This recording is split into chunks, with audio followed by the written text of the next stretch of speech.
down. Thank you. I fell on the floor. Our nominee, Roberta Reardon, thank you for joining us. Thank you. Also with us this afternoon, we have members of the committee. We have Senator Patrick Gallivan, Senator Diane Savino, and Senator Robert Ort. Thank you again for joining us. Just a couple of points. The nominee is a graduate of the University of Wyoming, has spent much of her career in theater and acting, played a historic role in the merger of the Screen Actors Guild and AFTRA, and became afterwards SAG-AFTRA co-president, 165,000 member union when the unions merged in 2012, which was pretty exciting. We had an opportunity to speak about that. Most recently, she served as AFL-CIO Special Liaison for Common Sense Economics and is widely regarded for her coalition building and negotiating skills. She remains a member of the Board of Trustees for the AFTRA Health and Retirement Fund and Actors Fund of America and New York City Labor Council, as well as a fellow of the Workers Institute at Cornell University. Great to see you again. Thank you. Thank you. Why don't you tell us a little bit about yourself beyond that, the few points that I've already mentioned, and then we'll open it up to some questions if you don't mind. Great. Thank you so much. Thank you, Chairperson Martins and distinguished members of the committee. I am so honored to appear before you today. I first would like to thank you for your time and thank Governor Cuomo for nominating me for this important post. This nomination has both humbled me and filled me with hope for the future. I'll tell you a little bit more about my background. So yes, I come out of the arts and entertainment sector. I am an actor. You have not seen me in movies, just to clear that up. But I have done a lot of theater, television, commercials, narrations, voiceovers, and I can pretty much assume that I have been in your living room at some time. It was a great career and I loved doing it. But one of the things I learned very early on, my mentor said to me, never forget that it's called show business, not show art. And if you're going to be a successful actor, you're going to have to learn to be a successful business person because you own your own small business. That was great advice, and I took it very much to heart. And it helped me a lot, I have to say. It was a great career. I got active with my unions. Most professional actors belong to at least 2 unions. And I became the national president of the American Federation of Television and Radio Artists in 2007. And yes, I was very happy to lead the merger of SAG-AFTRA in 2012. It was only 60 years in the making, and it was a wonderful experience, and I learned an awful lot about negotiations and coalition building and building consensus. When I was chair of the many negotiations that we had while I was president, I worked with the industry. So I worked with the film industry, the television networks, the commercial industry, and the recordings industry. And one of the things I learned at those tables was how important it was for both sides of the table to come together, that we needed our industries to be as successful as possible because we wanted to be successful as actors, and that meant our industries had to thrive as well.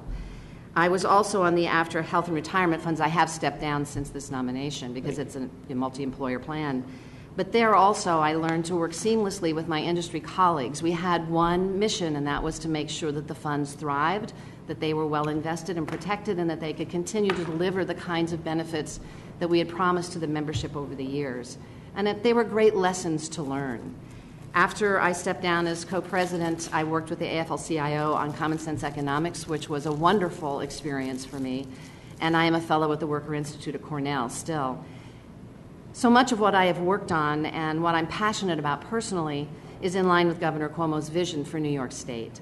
Should I be confirmed as the State Labor Commissioner, my highest priorities will be to continue the great work and momentum of the governor, the Department of Labor, and of course you, the legislature. We've already done so much in New York State to bring unemployment down, and that's really large part thanks to the tremendous job growth that we've seen under this administration. In April 2016, the most current numbers available, New York State's private sector job count increased by 13,300 jobs to a new record high of 7,905,500, and that's a really terrific number of private sector jobs. It's the highest in New York State history. Now, we need to join forces to get the long-term unemployed and those with barriers to employment back to work, while providing a level playing field for employers and businesses and providing economic justice for all workers. The Department of Labor plays a major role in strengthening the economy by connecting job seekers to jobs and supporting businesses in their hiring. We accomplish this through innovative programs and by working with the Empire State Development Corporation and regional economic development councils to strategically focus on individual industries and provide assistance where and when it's needed. We need skilled labor for the businesses of the future, like clean energy and nanotechnology. And we must ensure that we connect young people with jobs and education, whether that's a trade school, an apprenticeship, a certificate program, or a four-year college degree. That's how we sustain, build, and strategically diversify our economy. Our job at the Department of Labor is to talk to workers and businesses about opportunities and then use what we've learned to connect them to educators in each region so we can target what's needed to close the skills gap. We see businesses as customers, and at the DOL, we like to keep our customers happy by providing the services they need to ensure New York's workforce is well-trained and accessible. Job postings and referrals, career fairs, custom recruitments, and just some of the services our business services staff can provide to businesses, and all of this comes at no cost to the business. Our staff helped Global Foundries in Saratoga County recruit 2,000 workers. In Rochester and Syracuse, business services staff helped Sutherland Global hire more than 400 workers. And in New York City and then here in the capital region, we helped Whole Foods find more than 150 people, and the list goes on and on. We do more than just workforce development. Our business owner trainings, outreach presentations, mediation programs, and self-audit programs are all part of our efforts to give businesses the information they need to understand and comply with labor laws at no cost to them. The Department of Labor understands that even-handed enforcement of the labor law rewards compliant employers, assists mistaken employers, and, frankly, punishes the bad actors. Under Governor Cuomo's leadership, the Department of Labor continues to work hard to ensure that workers in all industries are treated fairly and paid appropriately and on time. And we continue to be a national leader in returning money to workers who were not paid their proper wages. During the first 3 months of 2016, more than $10 million was returned to more than 17,000 victims of wage theft. This amount surpasses last year's first quarter total of $9 million and puts the state on track to exceed the $31.5 million in stolen wages recovered in 2015, and that was the biggest ever. The Governor's Exploited Workers Task Force is making tremendous headway to reach invisible communities. The task force is a multi-agency effort focused on uncovering mistreatment of workers in industries known to be prone to abuse. For too long, these workers have felt silenced, ignored, and frankly unable to come forward. That's never been acceptable, and it's certainly not acceptable in 2016. The Governor's Unemployment Strike Force has already helped reduce unemployment rates in 10 communities that have been targeted so far, and now we are targeting Western New York, where a number of people, mostly in minority communities, remain unemployed and still more face continuing barriers to employment. And we continue to work in tandem with the Governor's Anti-Poverty Initiative to lift people up across the entire state of New York. Let's be clear, poverty is not a failure of will, it's a failure of society. We as public servants must come together at this pivotal time to build a sustainable middle class through a broad, multi-pronged, holistic solution. I believe a big part of that solution is raising the minimum wage, which was part of this year's budget. Putting New York on a path to $15 will give all New Yorkers the chance to earn, as FDR said, the wages of a decent living. What you've done ensures that the home health aides who bathe and feed our aging parents, or the teachers' aides who watch over and protect our children or grandchildren while we're at work, or the fast food workers preparing our meals, can put good food on their own families' tables when they're not taking care of ours. On behalf of all of them and the Department of Labor, I say thank you. You have helped New York accomplish a major goal.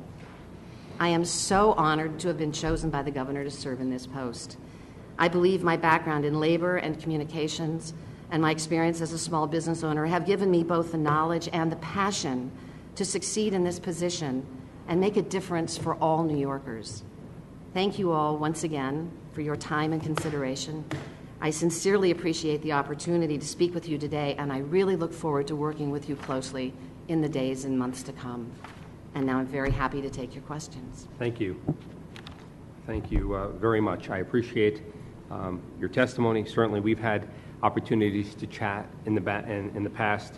You've been the acting commissioner at the Department of Labor now for, I have to figure, close to 7 or 8 months. Yeah.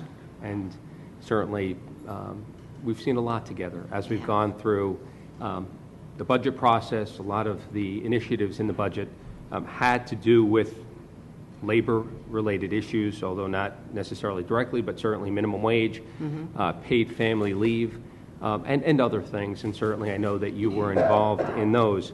I'm going to start with asking you some questions about workforce development. Great. Because if there's, I think, a consensus that we have in a city where there's very little consensus on anything significant, but this is one of them, it's that it is extraordinarily important that we connect people with jobs. And the dignity of work and receiving a paycheck is something that we as a state have to focus on and have to make a reality. And yes, I am familiar with the job numbers, but I'm also familiar with some statistics out there that are a little troubling, and we've discussed those. For example, that there are over 100,000 jobs available right now across New York State that go unfilled because we don't have people with the requisite skill set to do those jobs. And so we need to work to fix that or bridge that gap. I know that the Department of Labor maintains these statistics, and I'd like you to explain, one, what you do with them, and two, how do you see the Department of Labor taking a more proactive approach, with the various regions in the state to address, this lapse? That's a terrific question. Thank you for asking it. And as you know, it's a passion of mine. Workforce development is something that I worked on when I was on the, I'm still on the Actors Fund board, but it's one of the things that they do in the entertainment community, so I'm very aware of that part of it. It's true, we do have unfilled jobs. Some of them, I think, are because people don't know where those jobs are. Oftentimes, people looking for jobs don't realize that they can come to the Department of Labor, to one of our 96 career centers, and get assistance. Often people think that all we do is work with the unemployment customers. We are actually open for every person in the state who wants a new job, who wants to upskill, who wants to transfer. We have a lot of information. We work with each person individually when they come in. We don't have a cookie-cutter approach to workforce development. And we assess the client. We see what their education is, what their skill set is, where they live, what they want to do, and then we talk about if there's a job that they would like and they don't have sufficient training, who can we pair them up with? Is it getting them to enroll in a community college? Is there an apprenticeship program available? Are there not-for-profits who are offering training programs that we could guide them to? One of the things I've been doing is going around the state in the last 3 weeks, and I have to congratulate all of you. It is an amazing state to drive through. It's beautiful. But I've been visiting with the REDCs, and one of the reasons I did it was to be able to sit down with the business leaders in each community, introduce myself, introduce the DOL, and make the point that we want to be their partner at the beginning of the planning, not at the end. It's too late. If an REDC comes up with its regional economic plan and says, this is what we want to do, where are the workers, then we have to scramble. But if we know at the very beginning, you want to build nanotechnology in your area, it takes certain kinds of skills. We can start right now with the people that are in our centers and help them find the kind of education that they may need. Sometimes it's not much. Sometimes it's learning a slightly different skill set. Sometimes you need to work more. Some people are not prepared for that kind of work. So we assess where people are, but it's very important for us that people use us as a partner in all of this development, because it's too late once the factory's built. It's too late once the hospital is open. I mean, it's not too late. We can still get people, but if we have that lead time, think how much more we could do. We partner with the community colleges. We partner with non-for-profits. Much of our training money actually comes from the federal government. So we have restrictions there, but we do really well with the federal dollars that we get, and we have a lot of training options open. There are programs that are for specific communities, youth at risk. There are programs for people who have been put out of a job because their industry has moved out of the country. People coming back from being incarcerated have certain programs. So it's certain things that we can help, and we help people understand where those resources are. We have online capacity that shows, we have, I believe it's job zones, I always get them confused, but where you can actually look at over 1,000 jobs are listed, and half of them have videos that show what you do when you do that job.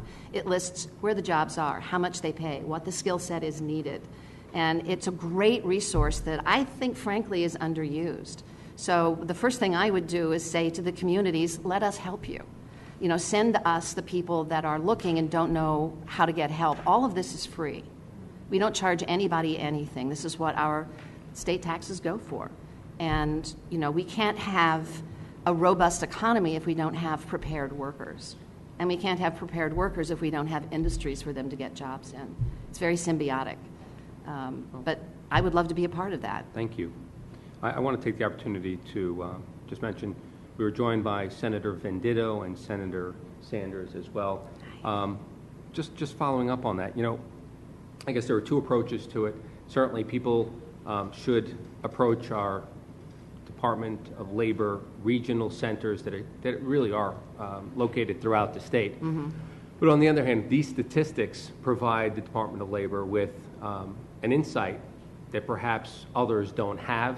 Mm-hmm. And to the extent that we are collecting this data, and you know, there was a time when that, if I understand it correctly, the data was being collected through Empire State Development.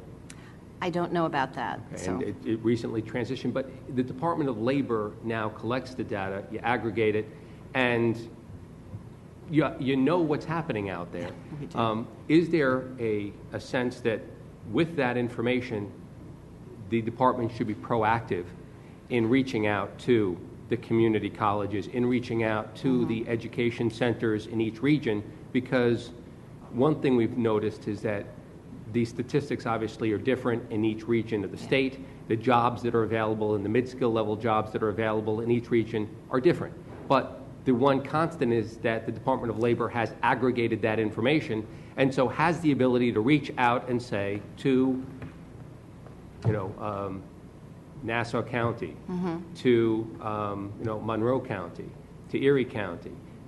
These are the jobs that are online in your local communities that are not being filled.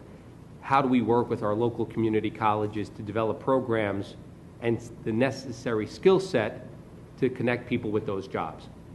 Great question. And so you know, yes, people and the public should be aware of those different portals that exist for interconnecting with the Department of Labor. But my question again is, how do we and how do you and how does the Department of Labor proactively reach out and maybe press, push, cajole our educational system that exists and is second to none to meet the needs and to provide the training necessary to connect people to those jobs? That's the question to ask. And I think we're beginning to do a lot of that. We do work with the community colleges and the BOCES, you know, across the state, and we do reach into the various communities when we know that there's a need. Let me use one example, the Strike Force. So the Strike Force started in the Bronx in 2014, and it was a new way of doing work where we realized that there was a community where they had very high unemployment, and we took all of our resources and partnered with the not-for-profits in the Bronx and the businesses there, and we talked to the businesses first and said, what jobs do you have? What jobs will you have?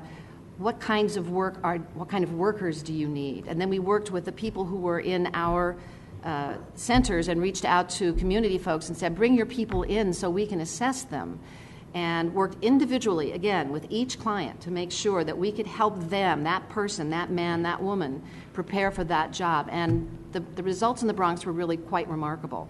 Now we've taken it across the state. I think that's 10 communities that I mentioned earlier where the Strike Force has been targeted, and we're moving into Western New York. We're going to do the same thing. So it's not, we are aware that there are zip codes in Buffalo, Lackawanna, and Niagara Falls there's been an uptick in work, and yet there are zip codes where people are unemployed. And it's chronic, it's long-term. And we are going in there, we're working with our community partners. We have satellite offices, so we don't stay in those locations. We're not just in the career centers, we're also locating in satellite offices around the cities where we know people will come because they're comfortable there. And we're relying on our community partners to help bring those men and women in who need the work, and we will work with them and make sure that to the best of our capacity that we can recommend training, that we can recommend schooling, that we can recommend, we can do a certain amount of soft skills, basic computer literacy, that kind of thing. But if they need more than that, we'll find training programs for them. And that's just one example of how we take all of our resources and focus them very directly. But to the larger question, I am looking forward to a meeting I'm having with education very soon to talk about this, because there's a lot more that we could be doing, and we want to do it. The one suggestion I would have, and I'll just throw it out there, and I just ask you to think about it as part of that discussion you're going to have with higher ed. There are two groups in the state that are empowered to issue certificate programs and to hold certificate programs. One of them is SUNY and the higher educational system. The other is the Department of Labor. And so to the extent that higher ed doesn't step up and doesn't meet us in this challenge, that you will meet that challenge head on and perhaps take on that responsibility. I happen to think that higher ed is ideally situated. They have the facilities, they have the know-how, they've got all of the intellectual capital with all of the professors already there. Right. And so we don't need to recreate the wheel. But what we do need to do, I think, and I stress this, is tackle this issue, because it is a crime that we have that many jobs out there that go unfilled, and we have people who are looking to get beyond a minimum wage job and are looking for the opportunity and the upward mobility that comes with finding a good paying job, and yet we can't make our state-of-the-art higher educational system meet their needs in a way that connects them to those jobs. And that really is, I would suggest, a challenge for the Department of Labor and you specifically as you take on this challenge. Right. One of the recommendations, we had a series of hearings around the state, the Senate Workforce Development Task Force. And one of the recommendations we came up with is, although the Department of Labor collects data for a point in time, we would ask for you to collect data on a prospective basis as well, and try and project those jobs that will be coming into different areas of the state so that we can prepare, so that we're not always trying to play catch up, and we can actually try to get ahead of this curve. And so to the extent that it's possible, and I do believe that obviously with the talent that you have at the Department of Labor, you have the skills necessary to do this, that you can take it a step further, figure out those jobs that are coming prospectively, looking out 4, 5, 10 years, and again, continue your dialogue with higher ed so that through our community college systems, through our apprenticeship programs, we're able to, educate, train that next generation, or perhaps allow people the skill set if they are downsized in their job to get back into the workforce. Right. That's a great suggestion. Thank you. I do have a few more questions, but I know my colleagues are, are eager to ask some questions as well. Senator Orr. Good afternoon. Good afternoon. Nice to see you. Good to see you.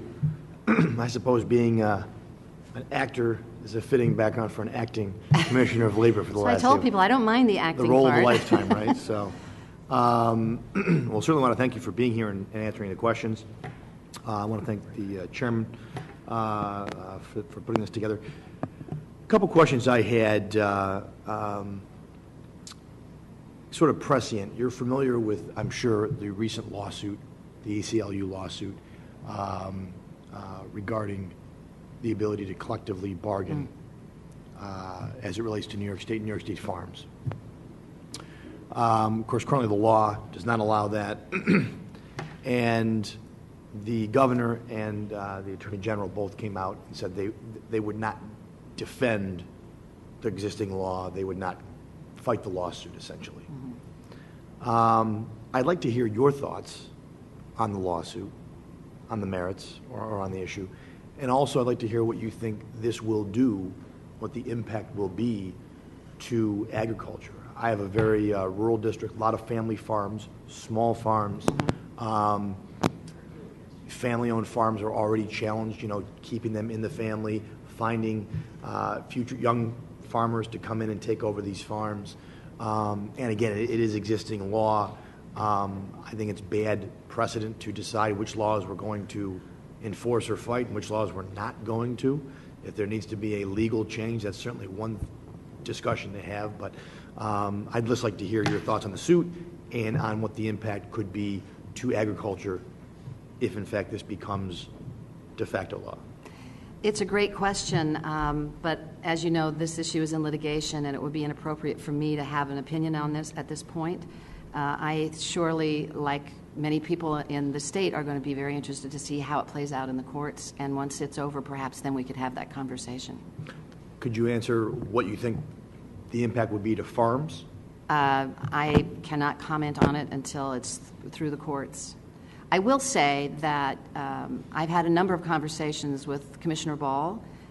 He has actually been a great friend to me since I came here, and I grew up in a farming area. I grew up in Indiana, in a huge town of 12,000 people, and my uncle owned a farm in Iowa, so I'm very familiar with the farming economy and what it takes. I'm very happy to say that the DOL does a lot of work with farmers. We certainly are very proud of the work that DIPA does. They go to the farms, work with the farm workers in their own language, but they also work with the owners of the farms to make sure if they're having problems, if they can resolve them. One of the great things about DIPA's work is, of course, 96% of the issues that arise on farms are resolved without any further action taken. And that's really a record I think we're very proud of, because we're not here to fine people or hurt their business. We're here to help them be successful, in this case, successful farmers. And we do a lot of work to make sure that farmers have the kind of assistance that they need. And the governor's I know he's very proud of the agricultural economy here in New York State. The largest economy, actually, in New York State. Actually, it's still the agriculture. Well, I'm very happy to be consuming all the fresh New York food as I go around the state. It's wonderful. Senator, do you mind if I just follow up on that question for a second? Chairman, please. As part of our budget discussions this year, as it revolved around minimum wage, there are discussions and were discussions with respect to an analysis with respect to the impact on farmers of any initiatives that we would take. Part of those discussions also revolved back then around the budget, nothing to do with this lawsuit, with the impact on farms of collective bargaining adjustments, changes to work rules, as well as the impact to farms and to farmers and the agricultural industry in New York from that. So not asking you about questions related to this lawsuit, but related to the discussions and the analysis that was done back around our budget.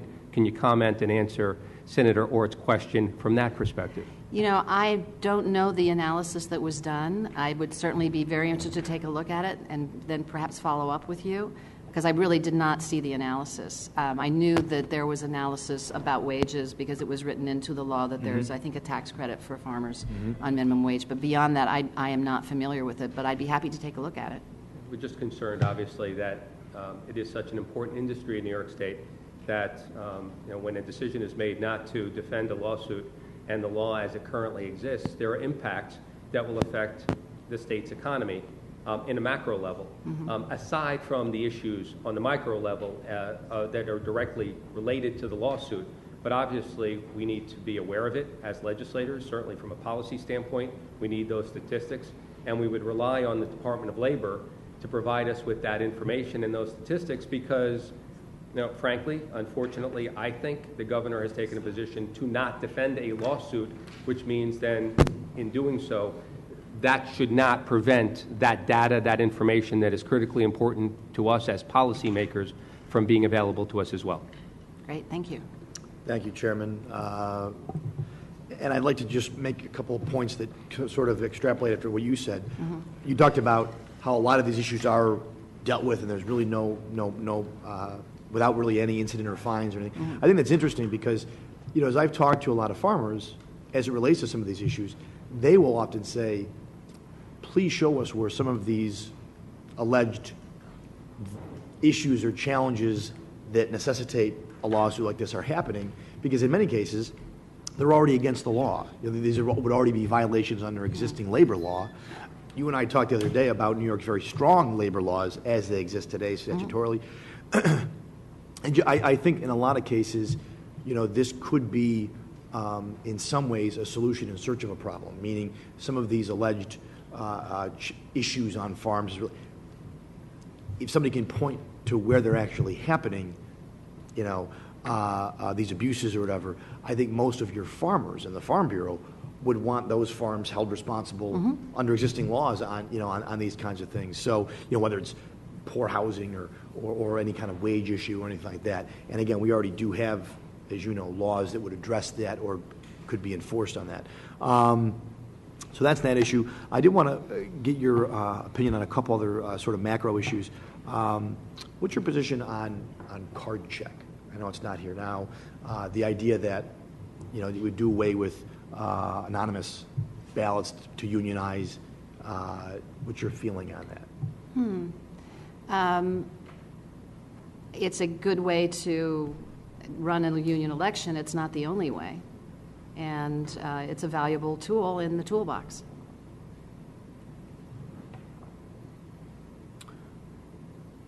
What's your position on design build? I'm not familiar enough with design build. I'd have to look into the details of it. I know it's sort of at the top level, but details I'm not, if there's more of that you'd like to have the conversation, let me find out and then we can talk. Sure, I appreciate that. We did talk about workforce development, so I'll skip that. I guess just two questions on the minimum wage. Paragraph C under the law that was just passed as part of this year's budget, effective December 31st, 2020, the minimum wage will be $12.50 in upstate, most of the state outside of New York City, Nassau, Suffolk, and Westchester. For years after that, it will be increased to no more than 15 by a factor determined by the Director of the Division of the Budget and the Commissioner of Labor. That'll be based upon the rate of inflation, the rate of state personal income growth, or the rate of wage growth. In your opinion, which of these factors or combination of these factors would best facilitate economic growth and job creation? Wow, that's a great question. We have just barely begun to have those conversations within the DOL. We know we have until 2020, I believe, to actually do that. And we'll be doing a lot of studying of all the metrics. So we haven't decided which one is the primary. I don't think there will be a primary one, frankly. I think it'll probably be a combination of factors. I do expect that a number of academics will also be studying it, so we'll have some outside sources to look to as well. I think it's actually a really thoughtful thing that was negotiated. I congratulate you on putting the pause in there. And it'll give us time to make sure that, we're doing everything correctly. But I don't think it's going to be just one metric. It'll probably be a combination.